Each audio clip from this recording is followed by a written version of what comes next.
Live from our hurricane headquarters with real-time analysis from some of the nation's top meteorologists, this is Tracking the Tropics, powered by Bose Electric. Well, right on cue, the tropics are coming alive with 3 possible areas of development being monitored by the National Hurricane Center right now.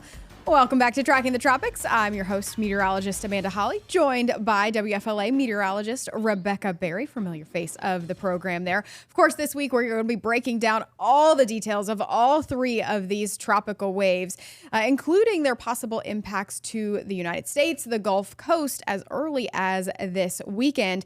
Now, joining us to talk about these 3 tropical waves is our featured meteorologist of the week, WSAV meteorologist Scott Roberts, also a familiar face of the program. Thanks for joining us this week, Scott. Hey, good afternoon. Great to be with you. Yeah, thanks. We got a lot to talk about today with several weeks of quiet weather. Now we're starting to see that uptick in activity. Not unusual this time of the year. So to start us off, I'm going to send it on over to Rebecca so that she can break down kind of what we're looking at with these 3 tropical waves. And you can take it away, Rebecca. Yes, and so unfortunately, it is that time of the year that things start to get a little more active. And right on cue, here they are. We're tracking 3 different areas in the tropics for the potential for development. And so we've got 2 waves off of the coastline of Africa right here with a moderate chance to develop, and we've got a lower chance with this system that's in the Gulf. And all season long, we talked about how if we did see some formation in the Gulf with such warm sea surface temperatures, it was most likely going to be problematic. The storms could form really close to land in a short amount of time. Some rapid intensification is possible. But right now, this is the area that they expect the system to end up developing in, and there's a 20% chance on it to develop at this point. So it's not a high chance, but it's one of those that we're just keeping an eye on. And because it is so close to land, even if it doesn't develop, it's probably going to end up being one of those bigger rainmakers for the southeast. And so whether it develops or whether it doesn't, it's something that we'll be keeping an eye on. Now, these 2 systems got an upgrade. Now they have a 40% chance to develop, one after the other. This is that time of the year where we call it the conveyor belt. The big thunderstorms rolling off the coastline of Africa, they get over those warm sea surface temperatures, they start to rotate. The X factor that we've been talking about this season in particular is the fact that with El Nino, we are expecting so much more shear, especially across the middle of the Atlantic. And so that's going to be something these 2 systems are battling. Saharan dust has been reigning supreme. It got a late start, but it's still out there much later in the season than we typically are talking about Saharan dust. And we know that Saharan dust itself is not what kills storms or keeps them from forming, but it's the conditions that allow these giant plumes of Saharan dust to move across the Atlantic that also inhibit storm development. It's drier air, it's strong upper level winds, it's the fact that we have such a conveyor belt of upper level winds pushing that dust across the Atlantic right now. But even in the Saharan dust forecast, you can see her forecast models are picking up on, despite the Saharan dust, despite the wind shear, there is going to be the possibility of a formation out in the Atlantic. So that's what's interesting about the Saharan dust right now. We've still got those really, really uncharacteristically warm sea surface temperatures. Even for this time of the year, we're just seeing such heat in the Atlantic and also such heat in the Gulf. And so that's one of the primary concerns with the potential for development in the Gulf is the fact that we're 1.2 degrees Fahrenheit above record and 2.6 degrees above average in terms of the warmth in the Gulf. So certainly record-breaking this season with all of the hot temperatures that we've seen. We're hoping that that does not turn into a record-breaking tropic season. This is the European forecast model showing the potential for this system. Now, notice it is going to move into, it doesn't really develop until after it moves into the Gulf. And so at this point, it's just an open wave. It's a disturbance. It's an area of disturbed weather. And so that's going to be a huge rainmaker for a lot of Florida and some of Georgia, even into the Carolinas, the southeast right here, starting over the weekend, seeing some of that moisture moving across the state and moving into the Gulf. And so big rainmaker, and much needed rain in most cases, especially for the Tampa area and southward. And so by Sunday, that's when it starts to move past the state of Florida and into the Gulf. And that's when we start to see the hints of rotation and the hints that the forecast models are calling for the potential for development within this system. And so it is exactly what we talked about earlier in the season that we could see with this season out of the shear zone in the Gulf and forming really close to land in a really short amount of time.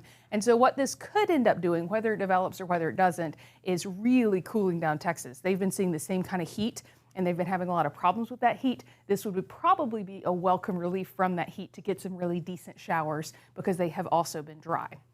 There's a big heat dome across Texas right now, and that's one of the reasons they've been breaking so many records. But a heat dome is an area of high pressure, and air goes clockwise around an area of high pressure. And so that's going to be a steering current that won't allow this to drift northward. It's going to push it into South Texas, possibly into Mexico as well. The other two systems out in the Atlantic, and so this is what the GFS shows for them. Slow potential for development, moving past the Cabo Verde Islands and out into the middle of the Atlantic. So if you look for perspective-wise, this is pretty far north. It's not too far north, but it's a little further north than what we expect with systems, and shear probably has a lot to do with that. We're looking for the Bermuda High now because that'll be also a steering current for this, whether these systems just slide up into the Atlantic and are fish storms, or whether they get slung around that high pressure system, possibly into the Gulf, possibly into other areas along the U.S. And so this is the question mark. That's as far out as the long-term forecast models go. So it's just a best guess scenario at this point. But it too looks like it's following what we talked about earlier this season as a possible scenario for this season with the high shear and the high sea surface temperatures, which is a lot of systems, but not many of them making an impact, more fish storms than anything else. And that is exactly what we like to see. And if anything, the system that's going to come over here, we will likely see it just bring us some rain, which we need. What about you, Scott? Your thoughts on the system that's close to home that could actually bring some moisture depending on how far it gets north to you guys there? Yeah, we can actually benefit from some of that rain throughout the year. We've been dealing with pretty hot conditions, just like everyone across the southeast. And with that, our rainfall has been running a little bit below normal, although we're in better shape than most other areas across the southeast, running maybe about a half an inch below normal. So everything that we do get will just be beneficial for us. But, with how hot the water is essentially this time of the year, even as this gets not even developing, I think we would see some enhancement with that for the Georgia coast with some of those rain bands coming in. Our water temperatures are running about 6 degrees above normal just off of our coast. Last reading that I saw was 87 degrees for Tybee Island, which is just due east of Savannah. So would definitely be some beneficial rain for us. But of course, what we like to see it not affecting our coast as far as a tropical system. So that's some good news there. But it definitely is going to be something to keep an eye on for that Gulf Coast with how hot those waters are. And we do have plenty of time to watch this. We are talking about, it being 5 to 7 days out before it even would get into the Gulf. But yeah, I'm glad you pulled this map up, Rebecca, because those water temperatures, Scott, you just mentioned it, they're above average there. They're well above average here. They're record in the Gulf. Another thing that a weak tropical system will come in and do, it's going to rain, and that's going to help to cool some of these water temperatures off a little bit. That's exactly what we need. We need something to come in and bring us some extra rainfall toward the coast. We need it to kind of churn up those waters in the Gulf just to kind of relieve some of that extra heat that we really have, not only in the atmosphere, but also with these hot water temperatures. Yeah, and then that could help to perhaps weaken some systems from further developing, at least short term, right, for the Gulf of Mexico, so prevent some rapid intensification kind of situations. Not a total catch-all preventing everything, but it can every couple of degrees certainly does help. It really does, yeah. And there's still a lot of time for this to change, for these forecast models to kind of anticipate what will happen. Right now, we really don't even have anything out there. And we do know that this early in the stage, those forecast models will go back and forth. They're going to have a tough time evolving this during the next couple of days, just because there's nothing really there just yet. So this is exactly where we look, though, this time of year, that main development region, Rebecca. We're watching those tropical waves. We're watching for those waves to develop as they move toward the Caribbean and then possibly toward the Gulf of Mexico. Yes, so the position of the Bermuda High this time of the year is really important for steering those storms, whether it's a little bit further south and it steers those systems into the Gulf, or if it's a little bit further north or east and steers them up into the Carolina coast. That's pretty typical for August as well. And so this time of the year is when things really start to pick up in the tropics. And unfortunately, with how warm everything is this year, everyone's just been kind of waiting until it did start to kick up, because we all know from all of that heat, it's energy. It's just energy sitting out there waiting to be gobbled up by a tropical system, so to speak. And so, of course, this is Tracking the Tropics. It's interactive, and it's time now to take some of your questions. We have several coming in. You can use the hashtag hashtag Hey Amanda, hashtag Hey Rebecca, and hashtag Hey Scott to ask us a question. We can use that interactivity of this platform to help answer them in real time. This first featured comment coming in from Teresa on WFLA's Facebook page saying hashtag Hey Amanda, is the Saharan dust pretty much gone now? Well, Teresa, we're certainly seeing the activity lessen, right? That dust is really starting to thin out. We still have some thickness out there right now, but as this forecast model goes out into the middle of next week, you can really see how that plume dissipates. And I do expect that to be the trend heading into the next several weeks, because this is when we see that drop off in the Saharan dust activity. That's why we see more of these tropical waves surviving. So yes, we're starting to see a decline in the Saharan dust, and we'll likely see the uptick in these tropical waves surviving off the coast of Africa, as opposed to the dust kind of choking them out. So the dust is dissipating. And our next question coming in for hashtag Hey Rebecca, Richard on the WFLA Facebook page, talking about the heat in general. How long is the Tampa Bay area going to be in the 90s and above? Well, that's a great question, Richard. And unfortunately, our average highs are in the low 90s for another month or so. But it does look like, especially with the weekend rain chances being so high from this system potentially crossing the state, I think we're going to get 1 to 2 days this week where we don't hit 90, especially if the clouds persist like they are today. But it's going to probably be 2 months until we're consistently out of the 90s during the afternoon hours. And how's the weather there in Georgia? I mean, we have been humid. We know that it's humid there as well. What about, you just mentioned your water temperatures, how are the air temperatures there? Are they above average as well? Have you been affected by this heat dome? Yeah, we've been trending in the middle and upper 90s, and since we're right at the coast, we still deal with the humidity with that. So we've been dealing with heat index values pushing 115 to 120 for some of our interior counties. So definitely dangerous heat setting up for us. And the heat is one thing, but when you factor in that humidity and people just not being able to cool off, it's been a huge issue for us.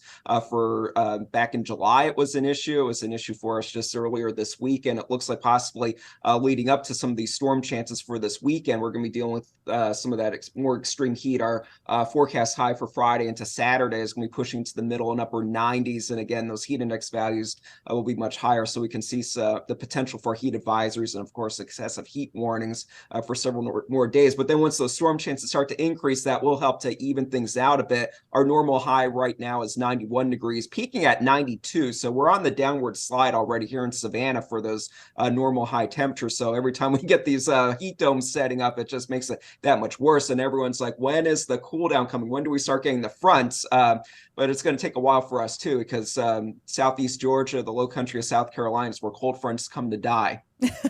Yeah. And we don't even think about them here. Right. So yeah, we've been dealing with those heat advisories too. Today was the first day in 10 or 11 days that we have not had a heat advisory or an excessive heat warning in effect. So we're still hot. Those feels like temperatures still in the triple digits, but some cloud cover today is actually helping us out. So that sounds nice. We will take the tropical moisture. And again, the Tampa Bay area and the state of Florida and up along the Carolina coastline there, getting some of this tropical moisture from the tropical wave that you see there on your screen this weekend, that tropical moisture moving into the Gulf. And that's when we think that it could develop some tropical characteristics as it moves towards the northern Gulf Coast and then toward Texas. But as Rebecca said earlier, it's going to be moving pretty fast, Rebecca, across the Gulf. So it's not going to have that much time to use that available energy in the Gulf, which is good news. So if this forecast kind of stays on track, it'll be best case scenario. It'll bring rain for us. It'll bring rain for the southern Gulf Coast and to those areas in Texas that need it. Yes, and so I'm hoping that this actually shifts a little further south and spends more time over the Keys, because they're really seeing the hottest sea surface temperatures there. Unfortunately, it's really hurting the coral, and so I'm hoping that this is a turning point for the Keys, especially with a little bit of rain for them. Yeah, and our next question coming in for, we'll throw it to you, Rebecca. Sunday looks like a washout for Tampa Bay, or will it be off and on? Thanks. This is also from David on WFLA's Facebook page. If we did have a day that was going to be a washout, it would probably be Sunday. But that being said, I still think that we'll have breaks in the rain on Sunday. Yeah, with these tropical waves, we do tend to see when they're weak like this, those off and on bouts of heavy rain, some tropical downpours at times is the way we like to describe it. But because it is going to be so disorganized, it'll be hard to pinpoint exactly when those downpours will set up. And that is the same story, I'm sure, for Georgia there in the Carolina coastline. The tropical downpours kind of off and on there for the second half of the weekend, early portion of next week, Scott. Yeah, it's definitely going to be something to watch out for with all that rain coming in, and definitely beneficial for us across the Southeast. And I think a lot of people are going to be looking forward to that, even though it might create those washout conditions for us. But as far as that rain, definitely helping to cool things off. Good news for us. Yeah, and certainly good news for that Texas coastline. The last 2 weeks here on Tracking the Tropics, we've had our featured meteorologists from Texas, from Austin, and they have both been talking about the relentless heat out there. So they will welcome this with open arms.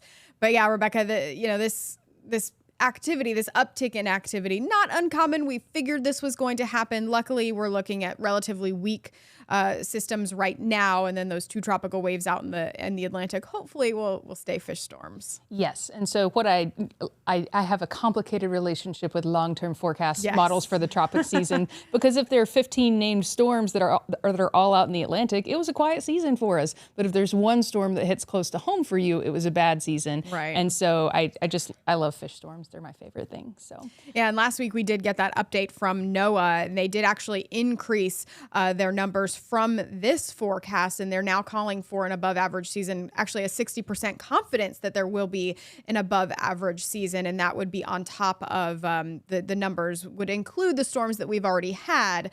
But we've only seen 5 storms, named storms so far, that one unnamed storm in January. So we could be looking at a relatively active rest of the season. Now, again, that doesn't mean all of them are going to impact land, but the conditions are setting up that NOAA, the National Hurricane Center, and National Weather Service thinks that the warm waters are going to win out over the El Nino. So we will continue to watch those entities, again, battle it out. We've been talking about it every episode. Which one will win out?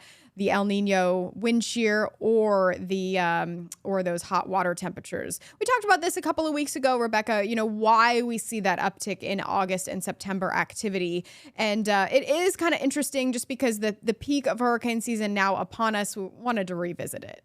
Yes, and so we had unusually warm sea surface temperatures early in the season, but we're still approaching what the warmest time of the year is in terms of the sea surface temperatures in the Atlantic. And it's now through about late September. We have lighter wind shear, yes, and less Saharan dust. We talked about how the Saharan dust is nice right now, and it made a really late appearance in the season this year, but we were happy about that. And we start to see the number of tropical waves, those big thunderstorms moving off the coastline of Africa, those increase this time of the year as well.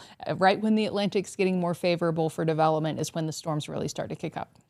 And we'll take a last call for your questions here on today's episode of Tracking the Tropic. This one coming in from Wesley on WKRG's Facebook page saying, #Hey Amanda, South Mississippi here. If the system in the Gulf develops into a tropical storm, what are the factors that will play in where it forms and its direction of travel? So we definitely talked about the steering currents a little bit early on. And the good news is we were talking about that steering, that area of high pressure, that heat dome, and it does look like it's going to move pretty quickly across the Gulf of Mexico.